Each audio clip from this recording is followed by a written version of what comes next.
morning and welcome to the Global Current. I'm Chris Coleman. And I'm Morgan Mel. In news, looking at Fukushima 5 years after the earthquake and meltdown. U.S.-South Korea joint military exercises. And the rise of the far right in Europe. In analysis, contrasting Chinese President Xi Jinping's anti-corruption campaign and authoritarian leadership. And the impact of a meeting between Turkey and the EU on migrants and refugees. Then, the Global Current brings you a commentary on Seton Hall students helping to raise money and awareness for refugees while promoting on-campus diversity. Thanks for tuning in and enjoy the show.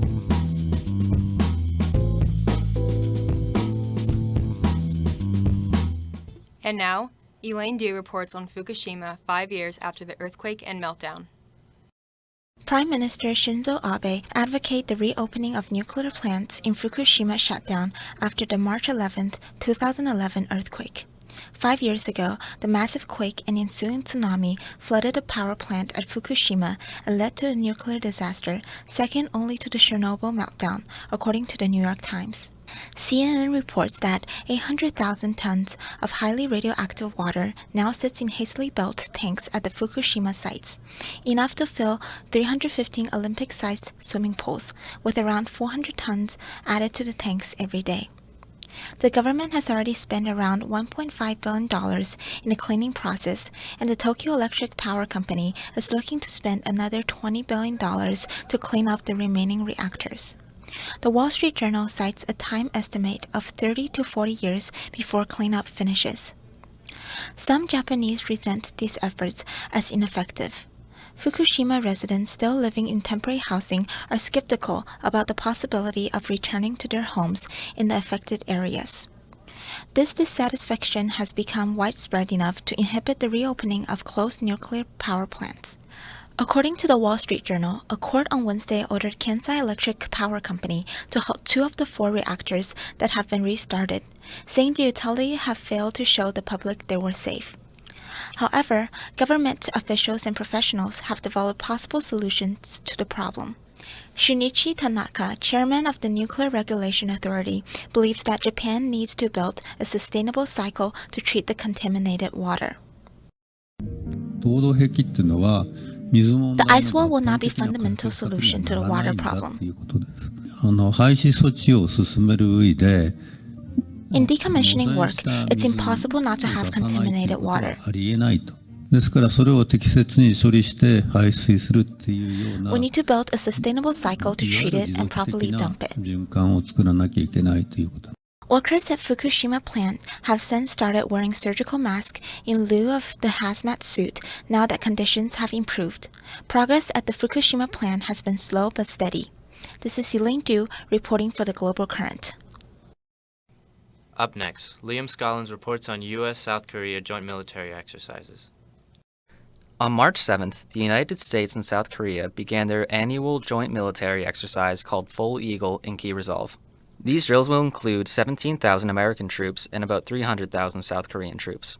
According to the Washington Post, these training exercises will span nearly 2 months and involve ground, air, and naval operations within and around South Korea. This is the largest joint exercises between the two countries to date.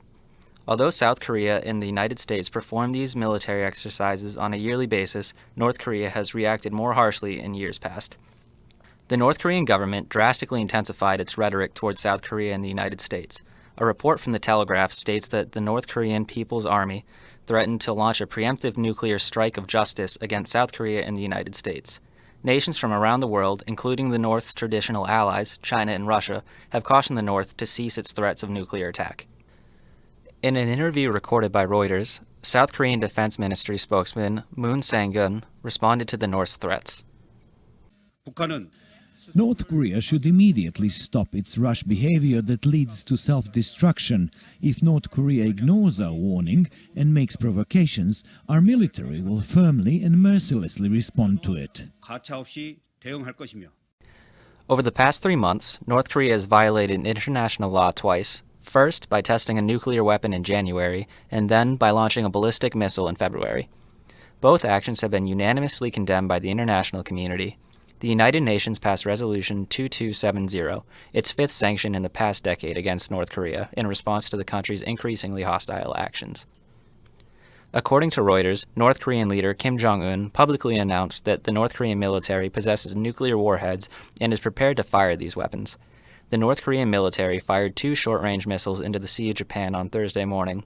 Despite these threats and provocations, military experts from the United States claim that the North does not yet possess the capability to deliver a nuclear strike.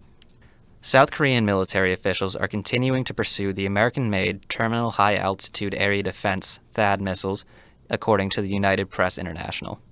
The South has sought the THAAD missile system for years in order to defend its borders from an attack from the North. However, these efforts have been blocked by Chinese opposition and concerns about their potential use. Unless North Korea stops its nuclear threats, South Korea will continue to seek obtaining THAAD missiles, and the United States will assist in its defense.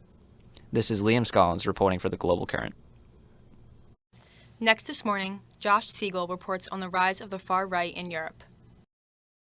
With the number of displaced persons surpassing 50 million, today's migrant crisis has officially achieved the status of the largest refugee disaster in recent history, exceeding levels not seen since the aftermath of the Second World War. Syria alone accounts for nearly 20% of global refugees seeking asylum abroad. Conflicts in Iraq, Afghanistan, and persistent violence in Central Africa drive many millions more into exodus, according to the Washington Post. Refugees heading into Europe face a number of extreme and perilous obstacles. CNN reports that 400 out of 134,900 refugees crossing the Mediterranean have died in 2016 so far. Millions of migrants trying to assimilate in the nations of Europe face xenophobic sentiments advocated by far-right parties. This dynamic is especially apparent in Sweden. Sweden has historically accepted twice the number of refugees than its European neighbors collectively, according to Time. However, in recent years, the tide of refugees has produced unprecedented electoral results for the Swedish Democrats, a political party with neo-Nazi origins. The most recent polls have granted them 25% of the vote, up from 5.7% they commanded just 5 years ago. Far-right parties have gained traction in several European countries. Austria's Freedom Party won 30% of the vote in the most recent parliamentary elections, overtaking the Social Democrats and Conservatives coalition in a shocking defeat. Greece's Golden Dawn, a neo-fascist organization that revives Nazi emblems, gained the third largest percentage of votes, according to the Huffington Post. Despite the hostile political landscape, Germany has accepted over 400,000 refugees. The Law and Justice Party in Poland, Viktor Orban's followers in Hungary, and the People's Party, Our Slovakia in Slovakia are ethno-nationalist groups condemning the admittance of refugees. The New York Times reports that Slovakia's ethno-nationalist leader, Marian Kotleba, recently declared even one migrant is too many. Extreme right parties throughout the nations of Europe are gathering support to protest the admittance of refugees. For the Global Current, I'm Joshua Siegel. Coming up next, Bill Golba shares Von Rogers' analysis of the contrast between Chinese President Xi Jinping's anti-corruption campaign and authoritarian leadership. China has been a communist society since 1949, but whether or not that has been practiced has been up for debate. Mao Zedong was the founder and leader of Chinese communism, but his leadership style was authoritarian, and critics quoted by the BBC say Xi Jinping is headed down the same road. Corruption plagued China even during Mao's rule, with the notorious Gang of Four, one of whom was Mao's wife, getting precisely what they wanted by close association with Mao. Xi Jinping set out to change that when he announced his anti-corruption campaign in November 2012, in the midst of the Bo Xilai murder scandal. Since it was implemented, the Wall Street Journal reports that more than 100,000 have been indicted on corruption charges, mostly politicians and officials. With so many people identified as corrupt and charged, the political scene looks similar to China in the 1980s, when the powerful Gang of Four were put on trial. Is this good for China? Authoritarian regimes in other Asian countries have formed generally out of governmental instability, and since Xi Jinping is tightening his influence in social media, CNN reports it appears that he is predicting that instability will come to China. There's no question that Xi Jinping has a lot on his plate. He has to worry about issues such as the continued succession movement in Tibet and the Taiwan question, Hong Kong protests and publishers' disappearances, North Korean impetuousness, and joint U.S.-South Korean military training. He also knows that the Chinese stock market has recently been volatile, and that at the last plenum meeting, Premier Li Keqiang predicted less growth in the coming years. While recognizing our achievements, we're also keenly aware that our country is still confronted with many difficulties and problems in pursuing development. With the decline in global trade, amongst other factors, China experienced a fall in its total imports and exports and failed to reach its growth objective in this regard. Growth investment is sluggish. Overcapacity is a serious problem in certain industries. Some enterprises are facing difficulties in production and operations. Growth prospects are mixed for different regions and different industries. Notable imbalances exist between government revenues and expenditures, and there are latent risks in the financial and other sectors. There are many problems in medical care, education, elderly care, food and medicine safety, income distribution, urban management that are of concern to the people. Xi Jinping has proven his leadership skills in the realms of the economy and social stability. But in the face of the issues above, can the Chinese people continue to believe and trust in his abilities? The People's Daily wrote on their Twitter account that North Korea, China's only official ally, has been banned from landing ships in Chinese ports. This is in compliance with United Nations resolutions, which implemented harder sanctions on the Hermit Kingdom after its latest nuclear test. This move may be seen in North Korea as an act of betrayal and may further isolate it from its neighbors, but it is critical in maintaining Chinese credibility internationally. Xi Jinping must re-establish his credibility and success in the eyes of his people, and may need to look beyond social and economic stability to do so. Countries on the African continent, such as Nigeria and South Africa, could be called in to support China as an ally if necessary, but if Xi Jinping wants to keep the status quo with Western countries, adhering to UN sanctions is a good start.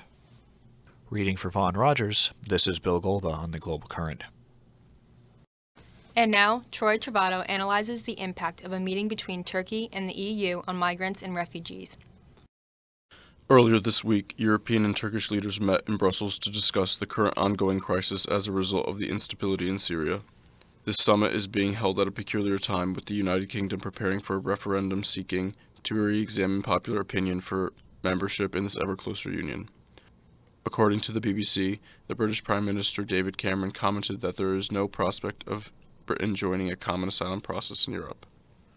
According to a press release from the European Commission, the two parties agreed to return all new irregular migrants crossing from Turkey into the Greek islands with the costs covered by the European Union, to resettle for every Syrian readmitted by Turkey from Greek islands, another Syrian from Turkey to the European Union member states, to accelerate the implementation of the visa liberalization roadmap with all member states with a view to lifting the visa requirements for Turkish citizens at the latest by the end of June 2016, to speed up the disbursement of the initially allocated €3 billion to ensure funding of a first set of projects before the end of March and decide on additional funding for the refugee facility for Syrians, to prepare for the decision on the opening of new chapters in the accession negotiations as soon as possible, building on the October 2015 European Council conclusions, to work with Turkey in any joint endeavor to improve humanitarian conditions inside Syria, which would allow for the local population and refugees to live in areas which would be more safe.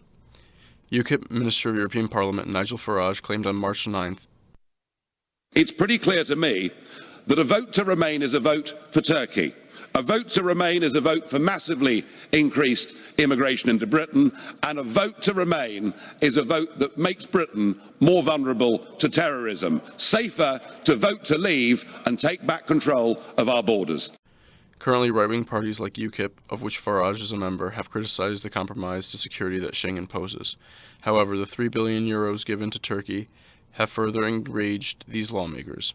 Furthermore, as Farage lamented, there is a considerable push for Turks to be guaranteed visa-free access to European member states for travel purposes, the BBC reports. This is being viewed as an attempt for Ankara to fast-track its process of accession to the Union by co-opting the current humanitarian crisis, the largest in Europe since the Second World War. Prior to the summit, Turkish Prime Minister Ahmet Davutoglu declared that, "I am sure these challenges will be solved through our cooperation, and Turkey is ready to work with EU. Turkey is ready to be a member of EU as well. And today I hope this summit, which will not focus on irregular migration but also Turkish accession process to EU, will be a success story and a turning point in our relations in a positive way." There are obviously serious challenges that Europe is facing. The UK is holding a referendum to give up membership, freedom of movement is being curtailed by individual states, and a country with a population larger than any state currently part of Europe, a state which is becoming ever more Islamist and totalitarian, is seeking admission. Though this summit has attempted to rectify the situation, it only seemed to make things more difficult for citizens themselves, something that legislatures will have to answer for on Election Day. For the Global Current, this is Troy Travato. Finally this morning, Emily Livaday sits down with Seton Hall student Lindsay Smetanka on Seton Hall students helping to raise money and awareness for refugees while promoting on-campus diversity. By now, you've probably all heard about the Syrian refugee crisis, which the UNHCR has called the biggest refugee crisis since World War II. Through the crisis, we've heard stories of tragedy and inhumane treatment. However, we have also heard stories of people who want to help and create a greater understanding between the Middle East and the Western world. I'm here with just one example of this. I'm sitting with Lindsay Smetanka, the president of Arabic Speakers Club. They are hosting a fundraiser called United in Faith, raising awareness and funds for Syrian children. Lindsay, welcome. Thank you. Can you tell me a little bit about this charity you guys are fundraising for? So for the United in Faith event, we're actually fundraising for Catholic Relief Services and Islamic Relief Services. So we wanted to have sort of a united interfaith discussion, community dinner, to bring the Muslim students and the Christian students at Seton Hall together to discuss what's happening in Syria and the refugee crisis, and how we can help and be more informed. So it seems like you guys are expecting a really big turnout. So you think this is helping raise more awareness around campus to let people know what is going on? Definitely. I know even if people couldn't make it tonight, they were aware of the event, and a lot of people donated even if they couldn't attend. So that's awesome because all of the proceeds of the tickets went fully to the charities which we're donating to. So they're really making a difference and getting the name out there. That's awesome. So how do you guys plan on having this interfaith discussion at your event? Are you bringing in some special speakers, or do you guys just have students there who are going to raise their voices? Yeah, so actually before we bring up our speakers, we have a prayer ceremony, and Father McIntyre from Campus Ministry is going to have, or is going to co-lead a prayer ceremony with Ali Ben Saad from the Muslim Student Association. So I actually don't know what their plans are, but I know that they've been working together to have ceremony. So we'll see. It's a surprise to me too, but I'm kind of excited to see what they've come up with. So that'll be great to start off the event. And then on the tables, we're going to have Quranic verses and hadiths and biblical passages and psalms about peace and hope that people can reflect on throughout the evening. At the conclusion of the event, every participant at the dinner is going to have an index card to write either a poem or a prayer, something to reflect on spiritually, or just about the Syrian refugee crisis, or just how that they can help after hearing from our wonderful speakers. So what other things are you guys doing on campus that are helping raise awareness? I think just by advertising this event and telling people what it's about, word of mouth is helping a lot. We're a new club on campus, so I'd like to do more things like this, but this is sort of our first event to sort of get the word out there. We're working with MSA, Catholic Studies Association, Campus Ministry, the Catholic Relief Services organization on campus. So definitely in the future, I think that those organizations might do something similar to this if it's successful, which I think it is. That's awesome that you guys have so much diversity between Christianity and Muslims. You guys are all working together. Yeah. So as far as your club is made up, is it a lot of English speakers who are learning Arabic, or do you guys also have native Arabic speakers who are also helping?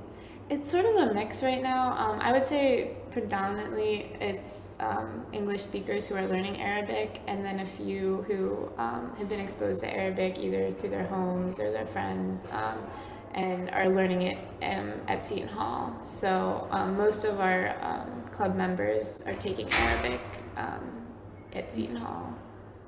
So what is the importance of learning Arabic, or at least for you? Like, what brought you to study Arabic? So in high school, I took a human geography course, and one of the main focuses, I guess, of the course was the Middle East, and I was really drawn to that region. And after coming to Seton Hall, I became more, I guess, aware of what's happening in the Middle East, and I'm more passionate about humanitarian affairs, and I know that speaking the language and understanding is a huge part of just the culture of the Middle East and Arabic-speaking nations.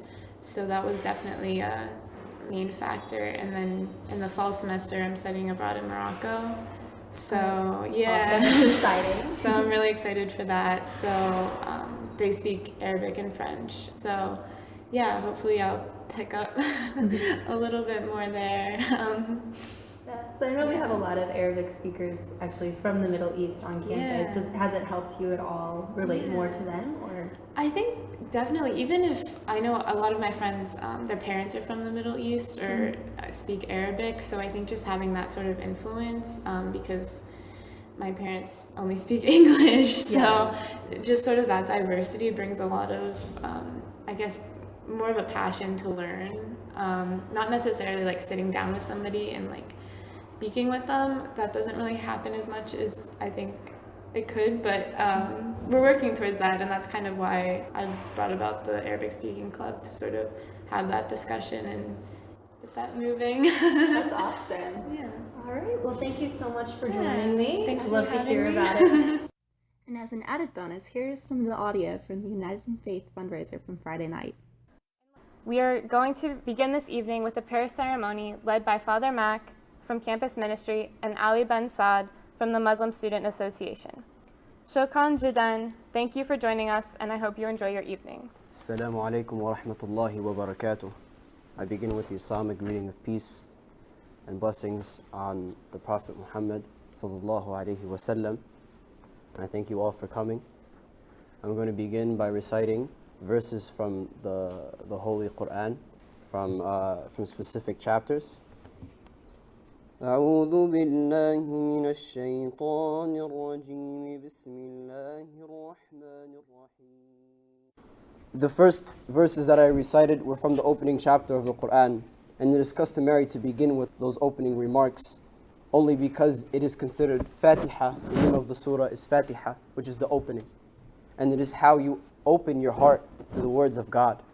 And in those words, God remarks attributes of mercy and of peace and of blessings. And it is those virtues that Muslims hold so dear and that they attribute to God. And it is very important. Along with that, the verses that I then mentioned after the Surah Al-Fatiha were from the chapter in the Quran of Surah Al-Hashr. And it is customary on Friday evenings to read from these verses, because within these verses are important remembrance of God. And it is something that Muslims hold dear to them as well, the constant remembrance of God. So that even with the simple actions that you complete each and every single day, that they put the remembrance of God into them. So that way they understand the purpose of it. And within these verses, God remarks to be patient and to be virtuous and to always, always be kind, because He is the most patient, He is the most kind, and He is the most virtuous. Therefore, we try to emulate the qualities that God asks for us to emulate. And in that sense, I felt that these verses were important and integral to this event this evening. I want to thank you all for listening, and I hope that all of you see benefit from this evening as well. Thank you very much. Thank you, Ali, for your words of prayer. And thank you all of you for coming tonight for this very important afternoon. We believe in the same God who is all good and merciful, and especially in these times of hostility in the world, we need to call upon Him for help. Oh, Heavenly Father, we find ourselves in a world being tossed about by the waves of violence. We know that you do not abandon us, even should we be unfaithful to you. We know that you invite us by name not to be afraid. And we cry out to you today not for ourselves, but for those most in need, the poor, the marginalized, the children, and especially the refugees of Syria. We ask you to come to us now with your peace and your justice. Show us how coming together in unity as your children, that we may recognize that we are called to work as your hands and your feet so that all people may find the blessings we so freely take advantage of. Come near to us this day. Open our hearts and our minds that we may hear what you wish to speak to us, and give us the courage to bring your peace into the world. For we ask all of these things by the power of your most holy name, through Christ our Lord. Amen. Thank you, Ali and Father Mac, for those opening prayers. Next, I would like to introduce Dean Bartoli, the current Dean of the School of Diplomacy and International Relations. Dean Bartoli is an international conflict resolution expert and has served in key academic and political positions for more than 2 decades. In his diplomatic career, Dean Bartoli has assisted in peacemaking processes in Mozambique, Guatemala, Algeria, Burundi, Democratic Republic of Congo, and Casamance. We live in a time in which words seems to be irrelevant. I really hope that together Muslims and Christians, Jews and everyone will learn to keep the words again. That we will learn how to hear the words that come from God from one another. How we will be able to keep the words that come to us from us. The words you say, the words you live by, the words we share. I cherish, I celebrate the possibility of sharing words in English with you. I'm Italian. I didn't speak English when I came. I couldn't laugh in English. I couldn't make this speech in English. But I can now. And I'm delighted every time I hear anybody speaking in a language, sharing words that I don't understand. Because I know that the Lord is understanding those words and inviting me to the humility of those who do not understand. So tonight, I would like to share the story of Christian de Chargé, this French that learned Arabic and went to live very close to Abdel Kader Cliff in Algeria and was killed with other 6 Trappist monks. Some of you may have heard of the movie of Gods and Men. Christian was a good friend of mine. He came with the community of Sant'Egidio to the prayers of the Community for Peace that followed the invitation of John Paul II in Assisi in 86. And he was very much in favor of Christians and Muslims coming together. But some felt that that was not right. That just the fact that Muslim and Christian talking together were doing something wrong. And so he was killed. But Christians wrote a testament. It's a beautifully crafted last words of somebody who died, thinking that what we are doing tonight was worthy. And what he said was, let's welcome each other again.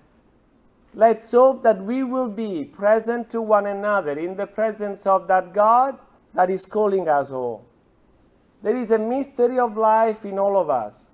We can be arrogant and believe that we are already who we need to be.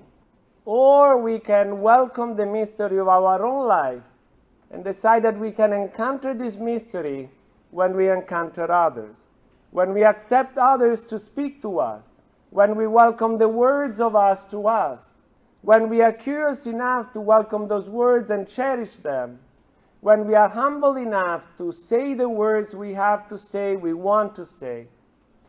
Thank you.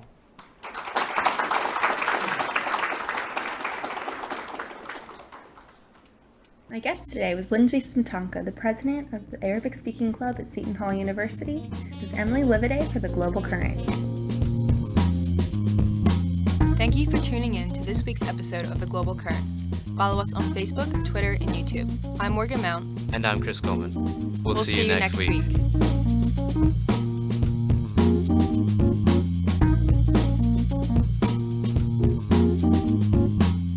Current is brought to you by the School of Diplomacy and International Relations at Seton Hall University. Our executive producer is Alicia Sharabali. Our associate producer is Bill Golda. Our news editor is John Jadot, and our analysis editor is Blythe Brady. Our interview segment is produced by Emily Livaday. The Global Current theme song is Acid Jazz by Kevin MacLeod. You've been listening to The Global Current on WSOU 89.5 FM, Seton Hall's Pirate Radio.